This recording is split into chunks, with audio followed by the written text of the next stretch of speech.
Qué sueño, che. Bueno, vamos a seguir con tubo digestivo, ahora con estómago. El estómago es la parte más ensanchada del tubo digestivo. Nos comunica el esófago con el intestino delgado, específicamente el esófago con el duodeno. Tiene una forma de J, dicen que, supuestamente tiene una forma de J. Che, me olvidé el puntero, ahí está.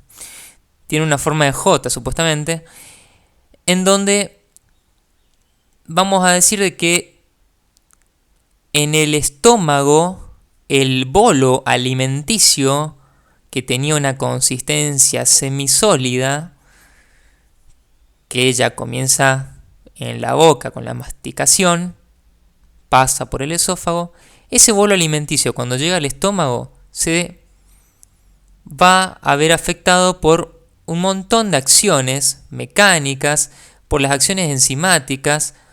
Básicamente el estómago lo va a hacer percha a ese bolo que pasa a llamarse quimo. Entonces, si yo en videos posteriores hablo de quimo, es básicamente el bolo alimenticio, pero más destruido, por así decirlo. ¿Está? Entonces, hablamos de quimo, no de bolo alimenticio. Vamos con lo que importa. Bueno, eso sí importaba en realidad. Ahí tienen al esófago, que como les dije, atraviesa el diafragma, se recubre un poco por serosa y desemboca en el cardias. Creo que me adelanté. Bueno, este es el estómago y este es el esófago. ¿Quedó claro eso, no? Sí. Ahora sí. El estómago tiene 3 partes principales. 4. En realidad tiene millones de partes principales anatómicamente, pero las que a mí me interesan histológicamente son el cardias, que es donde desemboca el esófago, el fundus, que corresponde al techo del estómago, el cuerpo y el píloro, que nos comunica con el intestino delgado. ¿Tá? Por un extremo tenemos al píloro, por otro extremo tenemos al cardias. Bien, sigamos. Con esto ya es suficiente para poder entender todo lo que sigue. Me voy adelantando diciendo que, a diferencia de el esófago que vimos anteriormente, en el video anterior, acá se aprecia la muscular externa con 3 capas. Una oblicua interna, una circular media y una longitudinal externa. ¿Ven cómo uno puede notar las capas del estómago? Estas grandes capas del estómago nos ayudan al famoso, lo que algunos dicen, efecto lavarropas, que es ayudar a la digestión de los alimentos. El estómago, histológicamente, entonces presenta, como les dije siempre, en generalidades, una mucosa, una submucosa, una muscular externa y, como habíamos visto, una serosa. A partir de ahora es serosa. Adventicia tenía el esófago y un poquito de serosa. A partir de esa porción del tercio inferior del esófago, ya hablamos de serosa. Serosa en estómago, después en intestino vamos a hablar de serosa también. La mucosa, con su epitelio, con su lámina propia y con su muscular de la mucosa. El epitelio del estómago es un epitelio cilíndrico simple mucosecretor. Mucosecretor. Vamos a tener células que liberan mucina, mucus. Ese mucus nos protege del ácido clorhídrico del estómago. Si no existiesen células mucosecretoras, el ácido clorhídrico del estómago rompería este epitelio y nos generarían unas hermosas úlceras. Bueno, una lámina propia con lo visto en generalidades, tejido conectivo laxo, malt, pero acá vamos a encontrar a las glándulas corpofúndicas u oxínticas, a las glándulas cardiales o glándulas pilóricas, dependiendo de qué porción del estómago estemos viendo. Por eso les remarqué en diapositivas anteriores a las partes del estómago. Y una muscular de la mucosa que no tiene nada de especial, músculo liso. Siempre acuérdense que es músculo liso. ¿Qué tenía toda su mucosa? Tejido conectivo denso no modelado, vasos sanguíneos y nervios. ¿Qué plexo? Plexo submucoso de Meissner. No se pueden olvidar de eso nunca. Y en estómago no vamos a encontrar más nada en especial en la submucosa. Después vamos a ver de que la submucosa forma unos pliegues dentro de la mucosa, porque los preparados histológicos es un estómago que está vacío. No vamos a encontrar un preparado histológico con un estómago dilatado o, por ejemplo, una vejiga dilatada. Los preparados histológicos vienen vacíos. Bueno, contraídos, digamos. La muscular externa es la que caracteriza al estómago y le es diferente de los demás órganos. Tiene 3 capas, una oblicua interna, una circular media y una longitudinal externa, tal como le mostré hoy. El plexo mientérico de Auerbach se va a ubicar entre la circular media y la longitudinal externa.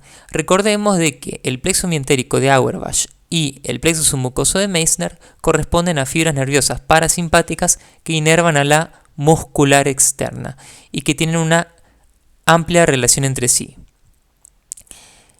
Y por último hablamos de una serosa que, como sabemos, presenta tejido conectivo laxo, presenta tejido adiposo, un mesotelio, que es un epitelio plano simple, y esta serosa se va a continuar con los epiplones, que unen al estómago con los demás órganos.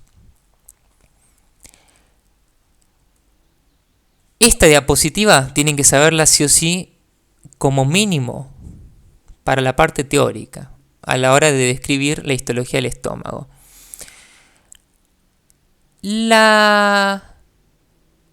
Con perdón de la palabra, la cagada del estómago es que presenta estas glándulas, especialmente las glándulas corpofúndicas. Corpofúndicas abundan en el cuerpo y en el fundus.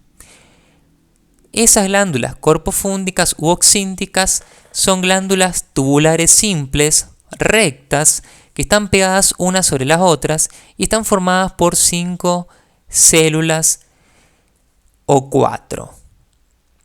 En algunos libros van a leer por 4, otros por 5. Ya les voy a mostrar cuál es la que varía. Pero acá sí tienen que prestar mucha atención porque acá es donde se hacen las preguntas de exámenes. Tenemos a las células mucosas del cuello, a las células parietales, a las células principales, a las células enteroendocrinas y a las células regeneradoras. Estas 5 células forman parte de la glándula corpofúndica. Células mucosas del cuello. Bueno, me faltó aclararles algo. La glándula corpofúndica, en realidad casi todas las glándulas, presentan una fovea, que es la parte apical, un istmo o cuello y una base. No quiero entrar en detalles con eso en este video, simplemente quiero ir a lo puntual, a lo que tienen que saber sí o sí. De que en el estómago encontramos glándulas corpofúndicas u oxínticas que presentan a estas 4 células sí o sí. Las células regeneradoras aparecen en algunos libros, en otros no. Yo por las dudas las coloqué. Las células mucosas del cuello se ubican en el cuello de la glándula y liberan mucus, o sea, mucina. Y ustedes van a decir, ¿por qué esta célula no se llama célula caliciforme si libera mucina? No se llama célula caliciforme porque simplemente no tiene forma de cáliz. Y ustedes se van a reír, pero es por esa razón que no se llaman células caliciformes. Si se ponen a pensar, las células caliciformes que abundan en intestino delgado, intestino grueso, principalmente en intestino grueso, se llaman células caliciformes porque tienen la forma de cáliz. Estas no tienen forma de cáliz, entonces no se pueden llamar células mucosas del cuello. No se pueden llamar células caliciformes. Así se pusieron de acuerdo los histólogos. Células parietales, muy importante, muy preguntable. Presten mucha atención. Son células muy acidófilas que fabrican el ácido clorhídrico y el factor intrínseco. El factor intrínseco está relacionado con la absorción de la vitamina B12. Tienen que acordarse que son muy acidófilas y que fabrican estas dos cosas. Principalmente ácido clorhídrico. No se pueden olvidar de esto. Las células principales también son muy importantes. Son células que en vez de ser muy acidófilas van a ser muy basófilas y que fabrican pepsinógeno. El pepsinógeno lo pueden, en algunos libros lo van a leer como pepsina. Lo que pasa es que el pepsinógeno en bioquímica es un zimógeno y un zimógeno es una enzima inactiva. El pepsinógeno después toma contacto con el ácido clorhídrico y se transforma en pepsina, pero la célula principal en realidad lo que hace es fabricar el pepsinógeno. Después el pepsinógeno va y se transforma en pepsina gracias al ácido clorhídrico.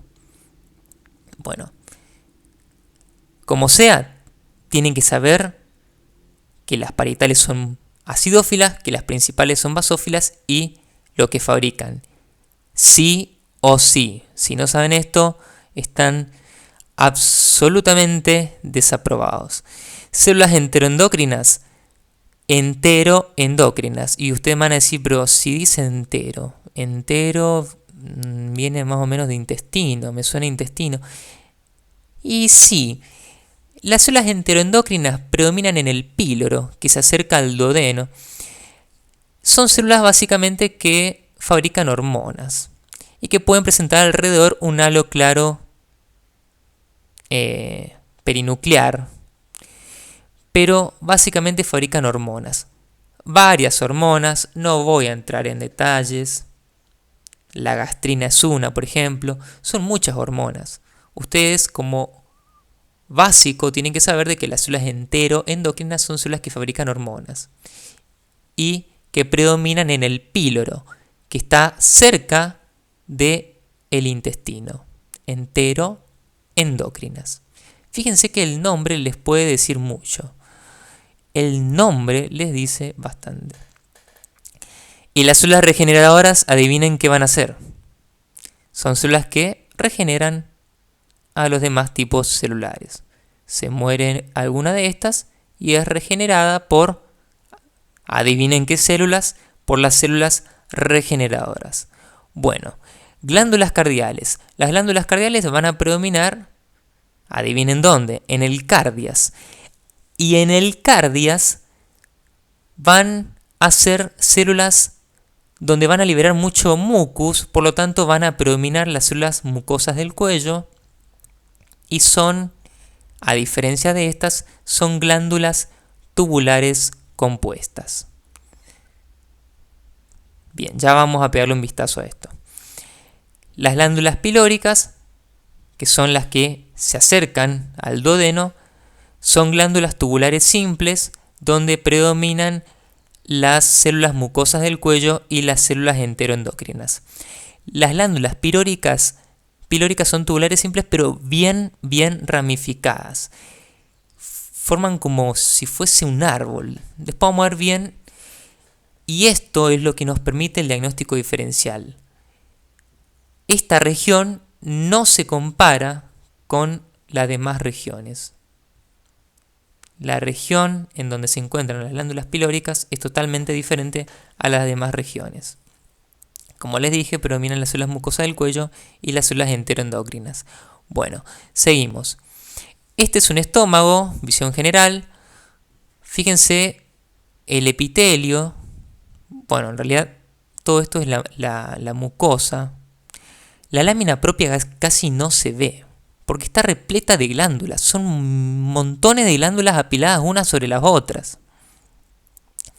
El epitelio estaría en la superficie. Es un epitelio cilíndrico simple mucosecretor que con este alcance no lo podemos apreciar ni ahí, pero en otras imágenes le voy a mostrar.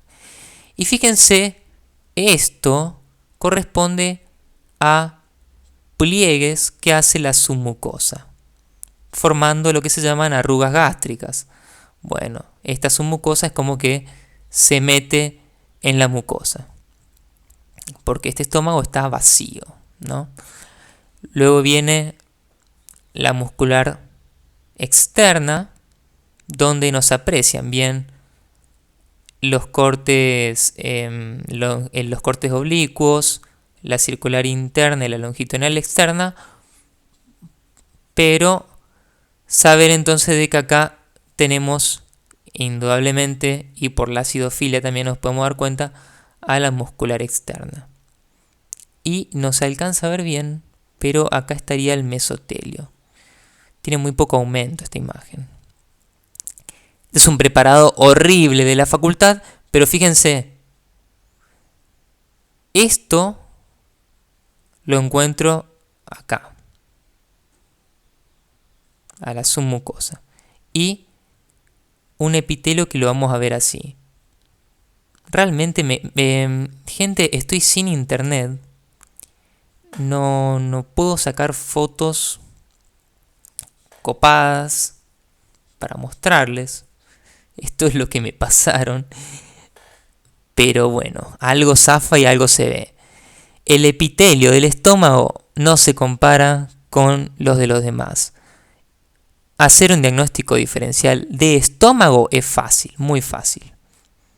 Ahora, saber si es cardia, píloro o cuerpo también es fácil. Ya les voy a mostrar cómo hacerlo. Ojalá en el microscopio podamos ver así. Pero bueno, acá tenemos, por ejemplo, las células mucosas. Esto sería el epitelio cilíndrico simple con mucha imaginación, núcleos basales, células columnares altas, núcleos basales con el citoplasma tirando hacia el lado apical. Podemos encontrar células mucosas del cuello, que son estas células que son bien pálidas, porque fabrican mucina. Y bueno, podemos encontrar células principales bien basófilas como esta.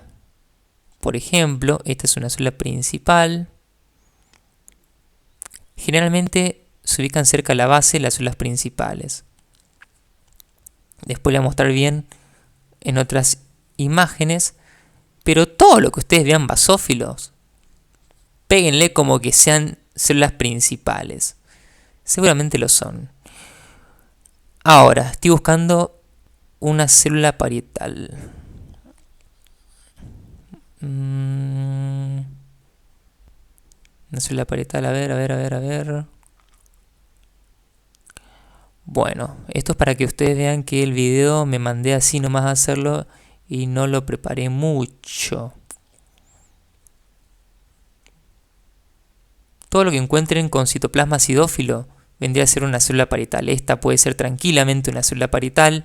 Esta de acá abajo también puede ser tranquilamente una célula parietal. ¿Me explico? Fíjense que hay una diferencia de colores. Todo lo eosinófilo o acidófilo va a ser una célula parietal y lo basófilo teñido con hematoxilina, mucha hematoxilina, una célula principal. Célula parietal. Y bueno. Lo que sí por ahí es difícil de ver son las células enteroendocrinas y las regeneradoras. Célula parietal. Bueno, seguimos. Otro preparado totalmente asqueroso, pero acá podemos apreciar el epitelio. Esta parte, esta región corresponde en realidad al píloro, donde las glándulas se ven cortadas y muy juntitas formando como si fuese un árbol.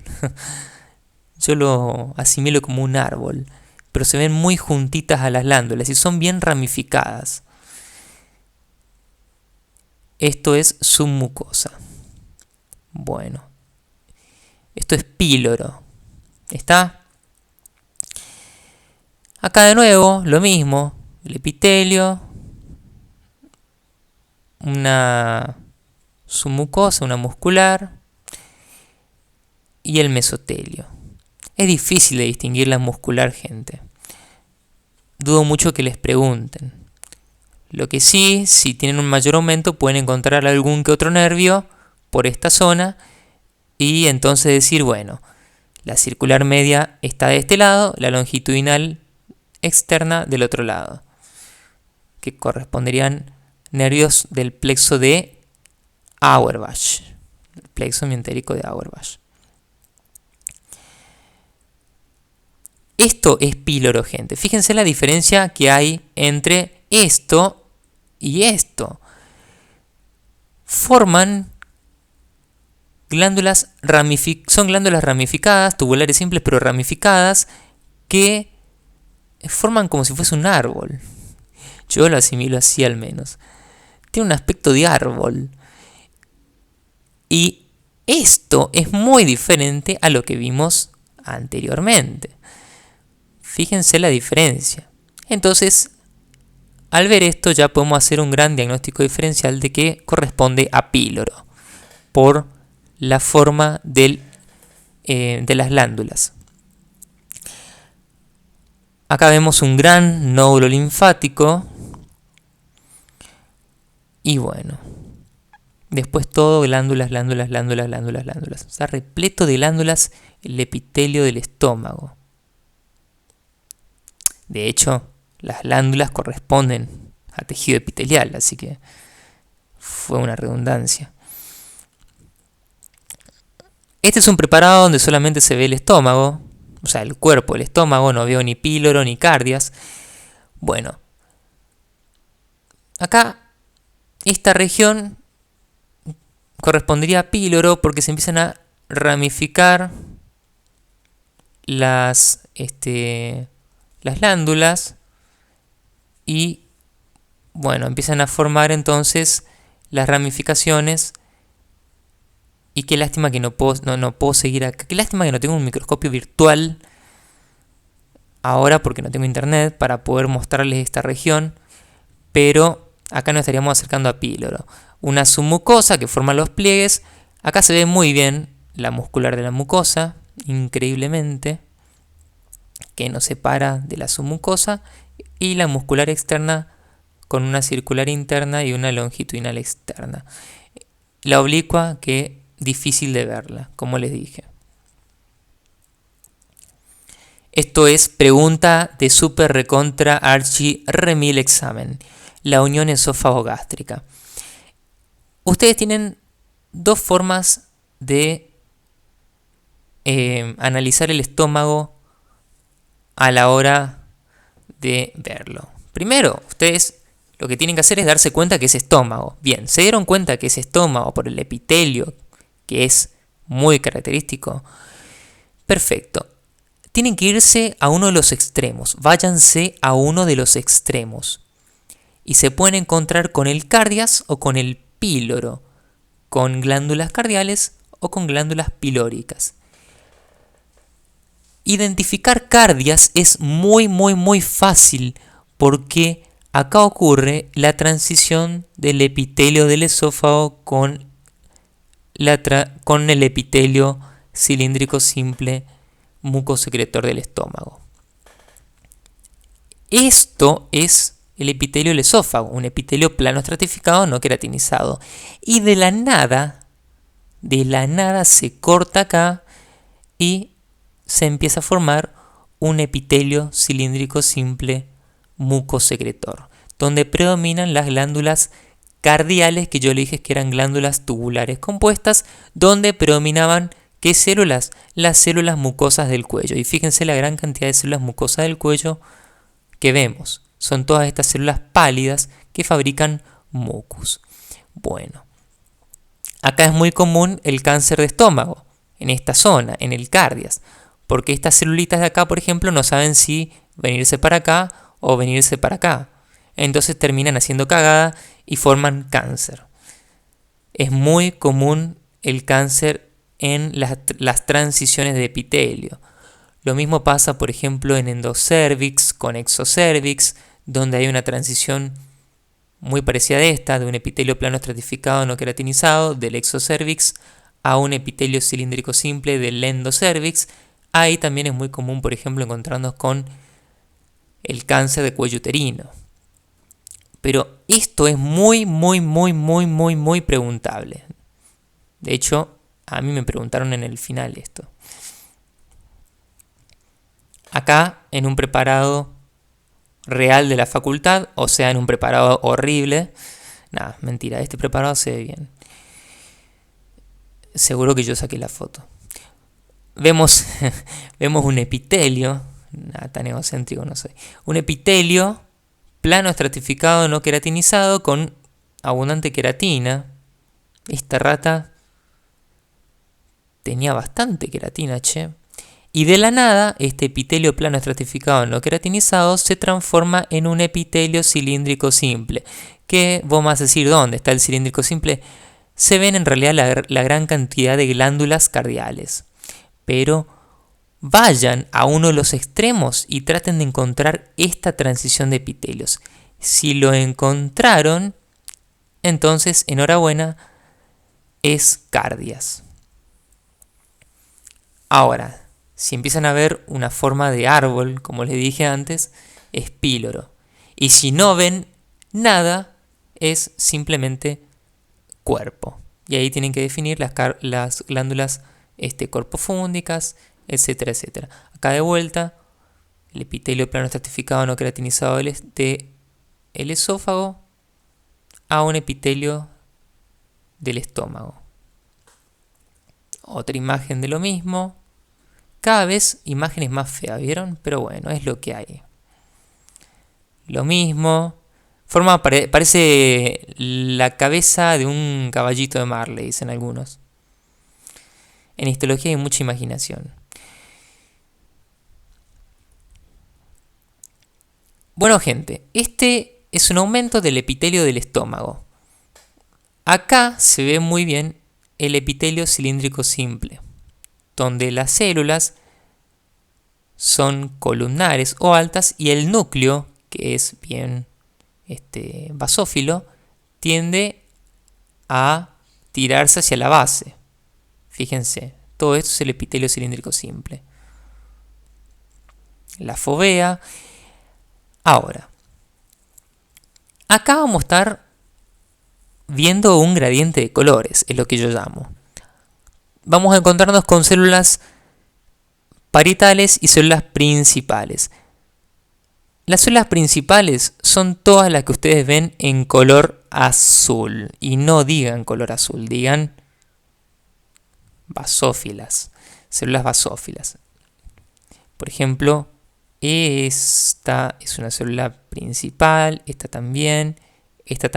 Si bien este preparado, no sé qué le pasó a la hematoxilina eosina, pero no se ve con una acidofilia abundante, sí vemos una alta basofilia, que nos permite por lo menos ver bien las células principales, que forman parte de la glándula. Son todas estas azules. Y las que no son azules, por ejemplo, estas, las que no están de ese color predominante, por ejemplo, estas dos, son células parietales. Las células parietales, que si bien ustedes van a decir, acá yo no veo nada acidófilo, no veo nada eosinófilo, bueno, gente, pero si ustedes hacen la comparación, hay un gran gradiente de color. Las células parietales con las células principales. En un mayor aumento, esa célula, ¿cuál será? ¿Una célula principal o una parietal? Fíjense el gradiente de colores. Esto, si se tienen que tirar para uno de los lados, es una célula parietal. ¿Qué hacía la célula parietal? Fabricaba ácido clorhídrico y factor intrínseco relacionado con la absorción de la vitamina B12. Y si yo con una flecha les muestro esta otra célula,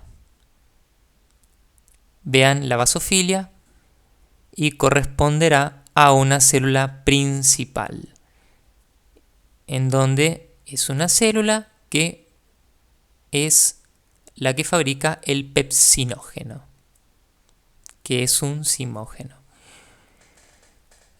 Bueno, gente, practiquen mucho esto, el reconocimiento de célula parietal y de una célula principal. No tengo nada más para decirles de estómago, se hizo un poco extenso el video, casi 32 minutos, pero bueno, es lo que hay. Hasta luego.